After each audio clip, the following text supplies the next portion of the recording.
The moment a story becomes too perfect is usually the moment people start asking what was left out. And right now, the conversation surrounding Meghan Markle is no longer just about what the world has seen, but about what the world might not have been shown, because recent insider whispers are shifting attention toward a version of the past that was never part of the official narrative. And the one person who keeps appearing at the center of those questions is not a royal, but a man from long before the palace, Trevor Engelson. Because while the public knows Prince Harry as the husband of Meghan Markle, very few people fully understand the timeline that existed before that moment. And insiders are now suggesting that Trevor Engelson may hold a version of that timeline that looks very different from the one presented to the world. And this is where everything begins to shift, because the question is no longer about what happened publicly, but what might have been intentionally left out. Now think about this carefully, because according to reports and commentary circulating in media circles, Trevor Engelson was not just an ex-husband, but someone who witnessed the early ambition, the early decisions, and the early transitions that shaped Meghan Markle long before royalty entered the picture. And when someone has that level of proximity to a person's past, it naturally raises a question. How much of that past aligns with the story the world eventually saw? And just when it seems like this is simply another Hollywood backstory, the tone changes, because insiders claim that there are gaps in the timeline of Meghan Markle's early life that have never been clearly explained, periods that are described vaguely, without detail, and without the kind of clarity that usually follows public figures. And this is where curiosity turns into investigation, because whenever a timeline contains gaps, people naturally start asking what fits inside those missing pieces. But here's where the narrative becomes even more sensitive, because alongside those questions, there have been long-standing rumors and speculation about early relationships and personal chapters that were never publicly confirmed. And while none of these claims have been verified, the fact that they continue to surface suggests that the story people think they know may not be complete. And that raises a powerful question for you. When a public image is carefully built over time, does that automatically mean parts of the past were intentionally simplified? Now pause for a moment, because this is where Prince Harry enters the emotional center of the story, since insiders suggest that the issue is not just about public perception, but about what was known, when it was known, and how that information was understood within the relationship itself. And this is where speculation begins to overlap with personal impact, because if even a fraction of these rumors were ever explored seriously, the emotional consequences would be significant. And just when it seems like this is all based on speculation alone, another factor adds weight to the situation, because Trevor Engelson has remained largely silent despite repeated media interest, and that silence has created its own kind of tension, since in high-profile stories, silence is rarely interpreted as absence, it is often interpreted as potential. So let me ask you directly. When someone who knows the past chooses not to speak, does that make the story less important, or does it make people even more curious about what has not been said? And this is where the story begins to shift from rumor to pattern, because insiders suggest that the construction of a public identity at the level of Meghan Markle requires not just visibility, but consistency, and maintaining that consistency over time sometimes involves reshaping how earlier chapters are presented, framed, or simply not emphasized. But here's where the tension rises again, because in today's world, where digital records, personal connections, and historical traces rarely disappear completely, maintaining a perfectly aligned narrative becomes increasingly difficult, and that is exactly why conversations like this continue to resurface. Now think about this carefully.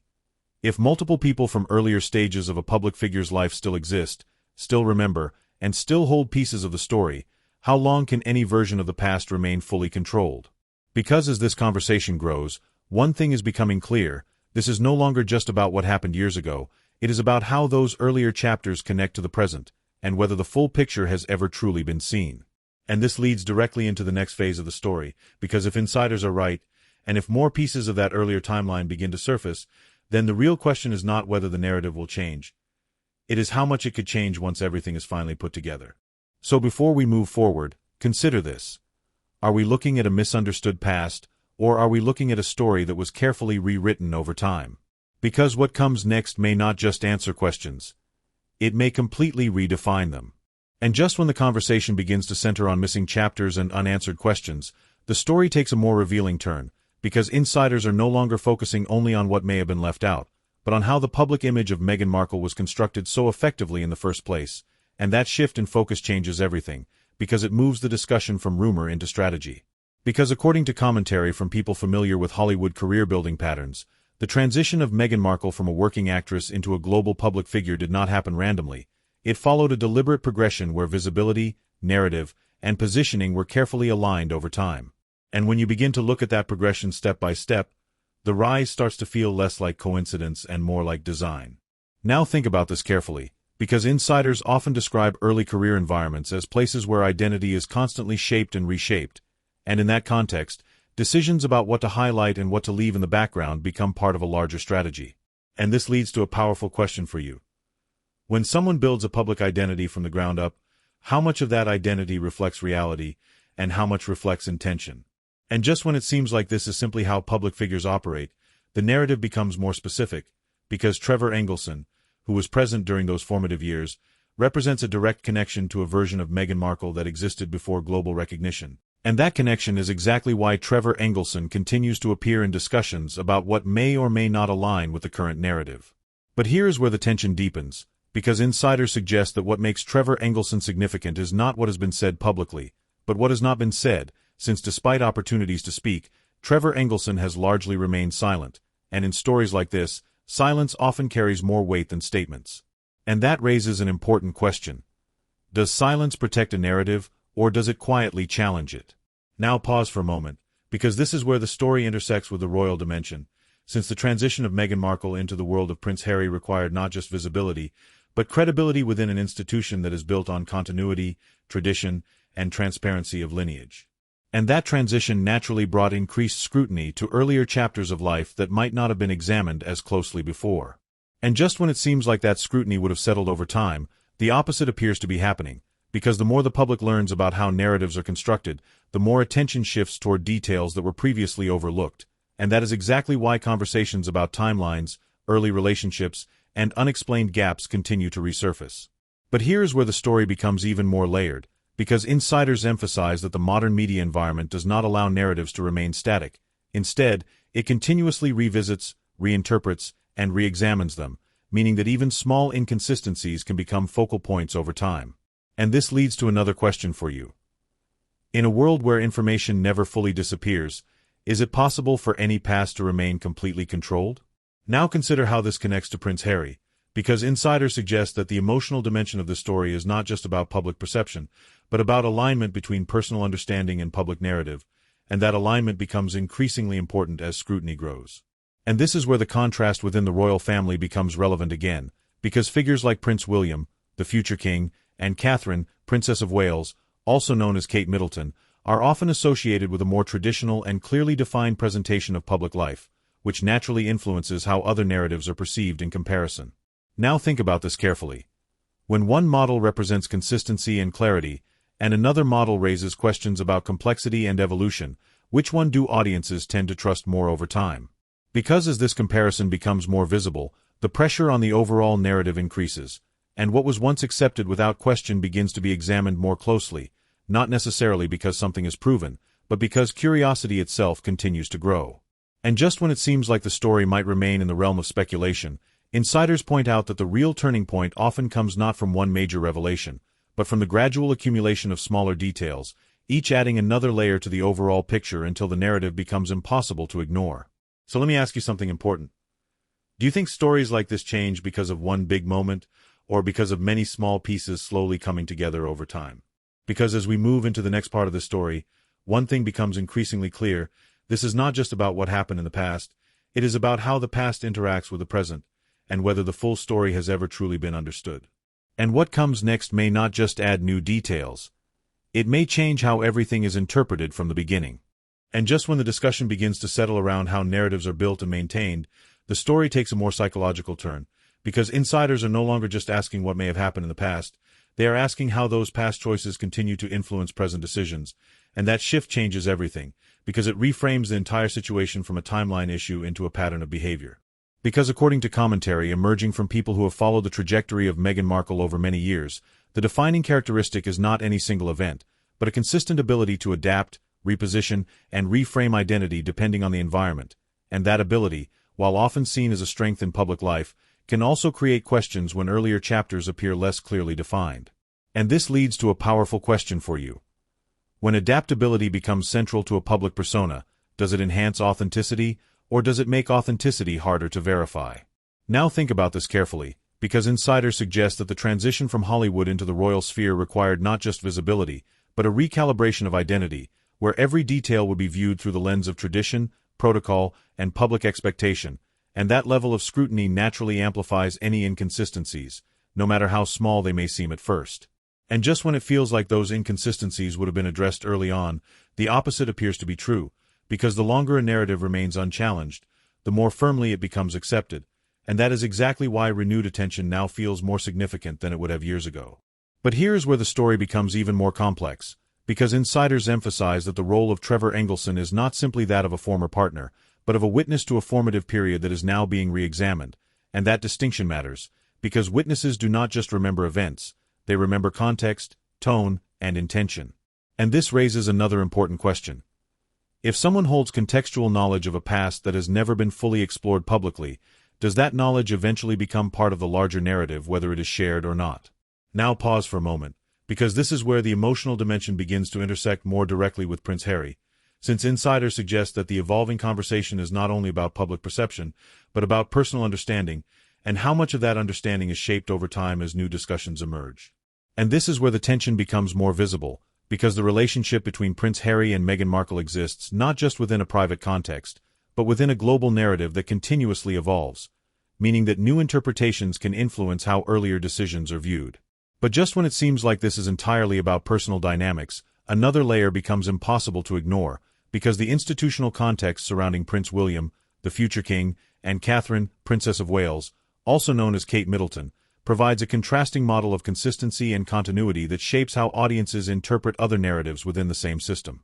And this contrast is not just visual or symbolic, it influences trust, perception, and long-term credibility, because when one narrative appears stable and another appears fluid, audiences naturally begin to compare them, even without being prompted to do so. Now consider this carefully. If public trust is built on consistency over time, what happens when new questions introduce uncertainty into a previously accepted narrative? Because as this uncertainty grows, the role of media, insiders, and public discussion becomes increasingly significant, since each new perspective adds another layer to how the story is understood, and over time, those layers can reshape the narrative entirely. And just when it feels like the story might remain in a state of ongoing speculation, insiders suggest that the real turning point often occurs when multiple threads begin to align, not as confirmation of a single claim, but as a broader shift in how the overall narrative is perceived. So let me ask you something important. Do you think narratives change because of verified facts alone, or because perception gradually evolves until a new version of the story feels more complete? Because as we move forward, one thing becomes increasingly clear: the story is no longer about isolated questions, it is about how those questions interact with each other, and whether they collectively point toward a larger understanding. And what comes next may not be a single revelation. It may be the moment where all the pieces begin to connect. And just when the narrative begins to feel like a collection of unanswered questions and evolving interpretations, the story shifts again, because insiders are now focusing on something even more consequential than the past itself, the potential moment when private knowledge becomes public, and that is where everything could change in an instant. Because until now, much of this conversation has existed in speculation, in patterns, and in fragments, but the real turning point would come if someone with direct knowledge chose to speak openly. Because according to ongoing commentary, the figure who continues to sit closest to that possibility is Trevor Engelson, not as a participant in current events, but as someone who experienced a version of Meghan Markle's life that predates everything the world now associates with her identity, and that distinction is critical, because it means that any insight from Trevor Engelson would not just add information. It would potentially reframe the entire timeline. Now think about this carefully, because insiders emphasize that in high-profile narratives, there is always a difference between what is known publicly and what is known privately, and when those two realities begin to overlap, the impact can be significant. And this leads to a powerful question. If someone holds information that could reshape a global narrative, what determines whether that information is ever revealed? And just when it seems like silence might continue indefinitely, history suggests otherwise, because in many similar cases, long periods of silence are often followed by moments of disclosure, whether through interviews, publications, or indirect confirmation, and when those moments arrive, they rarely affect just one aspect of a story, they tend to shift everything at once. But here is where the situation becomes even more layered, because insiders suggest that the timing of any potential revelation would matter just as much as the content itself, especially within a context that involves Prince Harry and the broader royal family, where perception, credibility, and stability are all closely interconnected. And this is where the institutional dimension re-enters the story, because figures like Prince William, the future king, and Catherine, Princess of Wales, also known as Kate Middleton, represent a version of the monarchy that relies heavily on consistency, continuity, and public trust, which means that any disruption to surrounding narratives can have a wider impact than it might in a purely entertainment context. Now pause for a moment and consider this. If a narrative connected to the royal family were to shift significantly, would the impact remain limited to individuals, or would it extend to how the institution itself is perceived?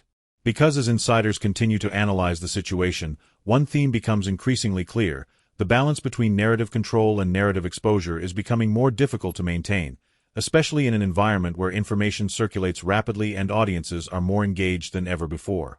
And just when it feels like the story might remain unresolved, another factor begins to emerge, because the accumulation of small details, repeated discussions, and ongoing curiosity is gradually building toward what many describe as a tipping point, where the narrative can no longer remain fragmented and instead begins to consolidate into a more defined understanding. And this leads to another important question for you. Do you believe that stories like this remain uncertain indefinitely, or do they eventually reach a moment where clarity becomes unavoidable? Because as we move closer to that potential moment, the stakes continue to rise, not only for Meghan Markle and Prince Harry, but for everyone connected to the broader narrative, including those who have remained silent until now. And this is where the emotional dimension intersects once again with the public one, because while much of the discussion is analytical, it is also rooted in human curiosity, the desire to understand not just events, but motivations, decisions, and the paths that lead people from one chapter of life to another. Now think about this carefully. If the full story behind any public figure is always more complex than what is presented, what responsibility does the audience have in how that story is interpreted? Because as this narrative continues to evolve, one thing becomes increasingly certain: the next phase will not be defined by speculation alone, it will be defined by whether new information emerges and how that information is understood within the larger context. And just when it feels like everything is still unresolved, the possibility of a shift remains, because the presence of individuals like Trevor Engelson ensures that the past is not entirely distant, it is simply waiting for the moment when it becomes part of the present again. And this leads directly into what comes next, because if that moment of convergence does arrive, the narrative will no longer be shaped by questions alone, it will be shaped by answers, and those answers may redefine everything that has been discussed so far. And just when it feels like every question has been asked and every angle has been explored, the story reaches its most decisive point, because what happens next will not depend on rumors, speculation, or even insider whispers. It will depend on whether the gap between private knowledge and public narrative finally closes, and that is where everything changes for Meghan Markle and Prince Harry. Because according to the pattern we have followed, the real tension has never been about a single claim, it has been about alignment, specifically whether the past, the present, and the public image of Meghan Markle can continue to exist in harmony as scrutiny increases, and that alignment becomes harder to maintain as more attention is directed toward earlier chapters of the story. Now think about this carefully, because insiders repeatedly emphasize that narratives at this level are not static, they evolve, and when they evolve, they often reach a point where either clarity is established or contradictions become too visible to ignore. And this leads to a powerful question for you. When a narrative begins to face continuous questioning, does it eventually stabilize, or does it transform into something entirely different?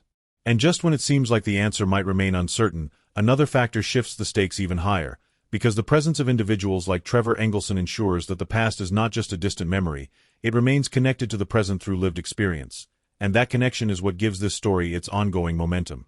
But here is where the situation becomes even more significant, because the longer this narrative continues without clear resolution, the more it intersects with the broader royal context, including figures like Prince William, the future king, and Catherine, Princess of Wales, also known as Kate Middleton, whose roles within the monarchy are often associated with stability, continuity, and clearly defined expectations.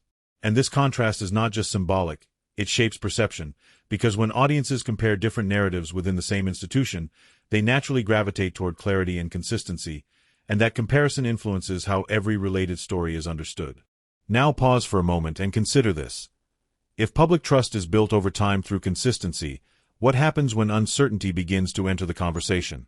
Because as that uncertainty grows, the pressure on Prince Harry and Meghan Markle increases, not just from media or commentary, but from a global audience that is actively engaged in interpreting every new detail, every new discussion, and every new development. And just when it feels like the story might remain unresolved indefinitely, history suggests that narratives of this scale rarely stay incomplete forever, because over time, information surfaces, perspectives shift, and the overall picture becomes clearer, even if that clarity arrives gradually rather than suddenly. So let me ask you something important. Do you believe that stories like this reach a definitive conclusion, or do they continue evolving as new perspectives emerge? Because as we reach the final stage of this narrative, one thing becomes increasingly clear: the future of this story will not be defined by speculation alone, it will be defined by how new information, if it emerges, is understood and integrated into the broader context. And this is where the emotional dimension returns, because beyond analysis, beyond structure, and beyond narrative strategy, this is ultimately a story about identity, about how individuals present themselves to the world, and about how that presentation interacts with the realities of the past. Now think about this carefully. If every public figure carries both a visible story and a private history, what responsibility does the audience have in deciding how those two elements should be interpreted? Because as the conversation continues, one final truth remains constant: the past does not disappear, it becomes part of a larger narrative that evolves over time, and how that narrative is understood depends not only on what is revealed, but on how it is received. And as we move forward from this point, the question is no longer just about what may or may not be revealed. The question is about perspective, about interpretation, and about the way stories are shaped in the public eye. So now the conversation comes to you because your perspective matters more than ever in a story like this. Based on everything you have seen, everything you have heard, and everything you have considered, do you believe this narrative is moving toward clarity, or do you believe it will remain open, evolving with each new discussion? And if you want to continue following how stories like this develop, how narratives shift, and how public perception evolves over time, make sure you stay connected, because the next chapter may not just answer questions, it may redefine them entirely. And if this deep breakdown helped you see the bigger picture behind the headlines, take a moment to like, subscribe, and share your thoughts below, because in a story shaped by perspective, every voice adds another layer to what comes next.